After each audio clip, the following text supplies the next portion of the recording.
Hi, I'm Pat Kelly.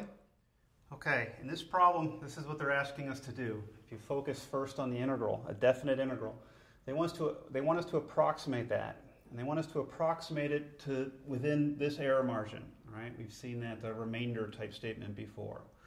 Okay, now they give us a little bit of a push in the right direction. They tell us to use this power series for the arctan. So at least they kind of suggest to us that we're going to use that. That helps to get started, because then what I'm going to do is try to compare what we know to what we're trying to find. And let's strip away the integration for a second and just focus on the integrand. There's an arctan, obviously, in the numerator. So let's start with that. Our arctan, though, is the arctan of x squared, and the arctan that we know is just x. So that just means we're looking for arctan x squared.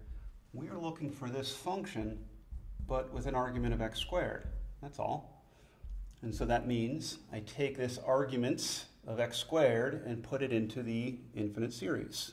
So this is going to equal summation n equals 0 to infinity, minus 1 to the n.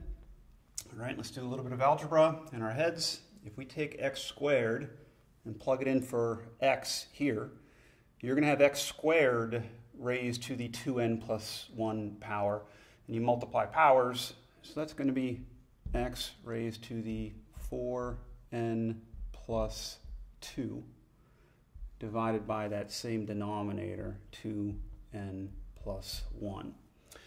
Okay, that's our first step. Next thing I'd realize is, well, arctan of x squared is not exactly what I want. I need to divide that by x. So I'm going to go a step down and say that tan of x squared all divided by x, that's what I'm interested in, that's just going to equal this same infinite series, but divided by x. Divide each term by x. So summation n equals 0 to infinity again. That coefficient is still there. And all we're doing is dropping the x's down by a power, right? We're dividing by a single factor of x.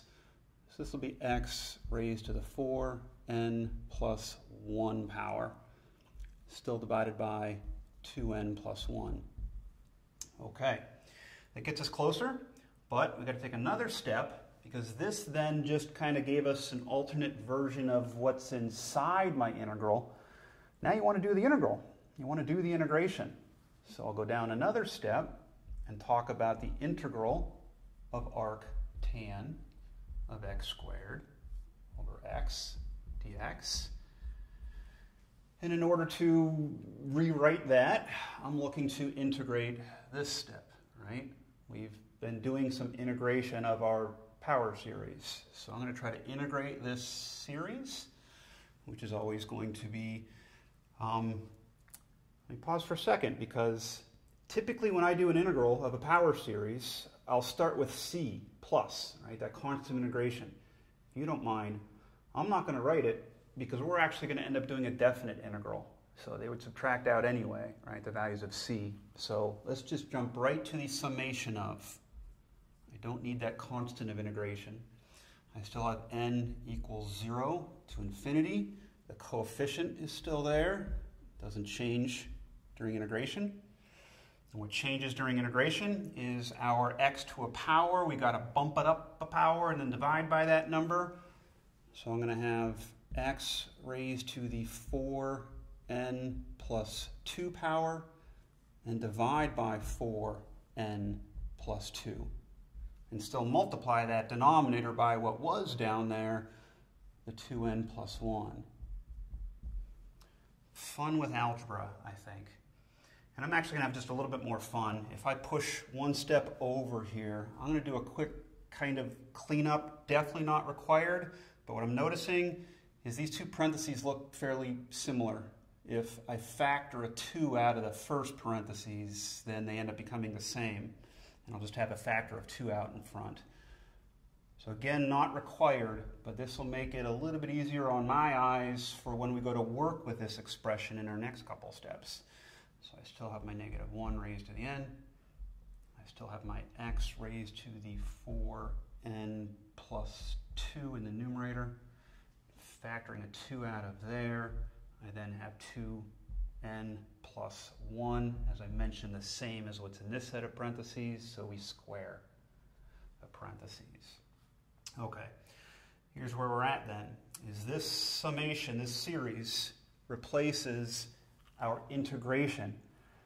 But we were doing, or we're asked to be doing, a definite integral. So I'll continue the, so this integral, the definite integral from 0 to 1/2 of the arc tan of x squared over x dx equals this expression, summation, n equals 0 to infinity, -1 to the n, x raised to the 4n plus 2 power divided by 2 raised, or 2 multiplied by the 2n plus 1 in parentheses raised to 2 power, but evaluated from 0 to 1/2, definite integral. Okay, almost there. Now let's evaluate our integral at those limits of integration. Fundamental theorem of calculus, which just means plug in that top number for x, and then subtract what happens when you plug in the bottom number for x. Okay, so I'm taking this series and plugging a 1/2 in for x. I will have the summation n equals 0 to infinity, -1 still there to the n power. Okay, pausing because I'll do a little bit of arithmetic, I think, in my head, maybe algebra, but we're putting a 1/2 in here for x, so that 1/2 is going to be raised to the 4n plus 2 power. The algebra that I'm trying to tell you I'm doing mentally is, let's take that 2 that's in the denominator and shove it all the way down in our denominator. It'll be raised to that 4n plus 2 power, and you also have this extra factor of 2 down there. So I am seeing a 1/2 raised to the 4n plus 3 power, and then still multiplying by this 2n plus 1 parentheses squared. Okay? Now, here's where I'm at. That was just plugging in the upper limit of integration.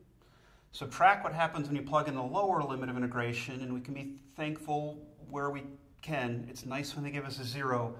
That's all 0 then, right? You're putting a 0 in right there. So subtract 0. So what I've figured out is that really, because I'm not really worried about the -0, that is supposed to represent our original integral. Okay, but we're not even done, because they wanted us to estimate this integral, this definite integral, within this error margin. I've got this much space left, but I think I can do it. In order to do one of these types of estimates, we use our old alternating remainder theorem. Okay, I'll switch colors if it helps. But in this space, I'm going to be looking at the alternating remainder theorem. Alternating remainder theorem works because this is an alternating series, right? You got your flip-flop -1, okay? And the alternating remainder series, remember, just tells you that R sub n is always going to just end up being less than or equal to your n plus first term. So let's look at our n plus first term of this expression. So you're going to be putting an n plus 1 in where there's an n, and we want that to be less than the 0.001. So we're going to do a little bit of algebra still, but focus on this expression, and we're putting an n plus 1 in really just here. Remember, that's our a sub n chunk. We don't worry about the -1. So I'm putting an n plus 1 in there. That means I will have 1 divided by 2 raised to the, a little bit of algebra, n plus 1 in here, that's 4n plus 4, but there's a plus 3, so 4n 2n plus 7.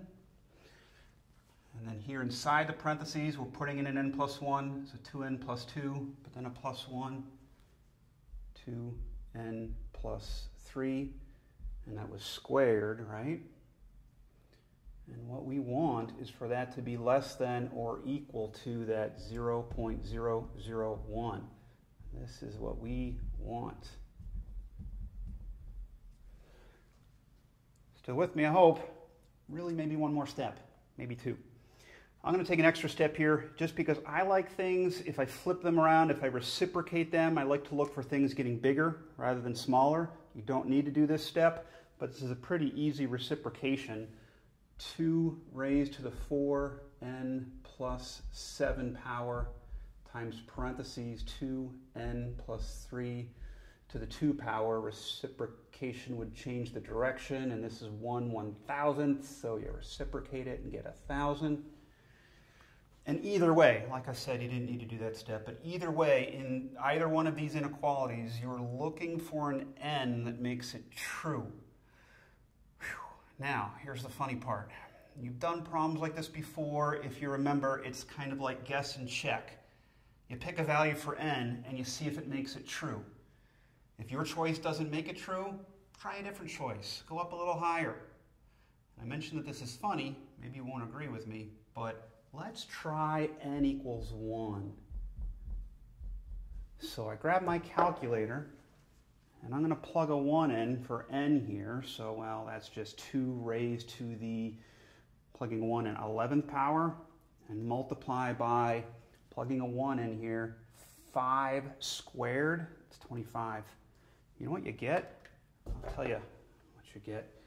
You get 51,200. Is that bigger than or equal to 1,000? Way bigger.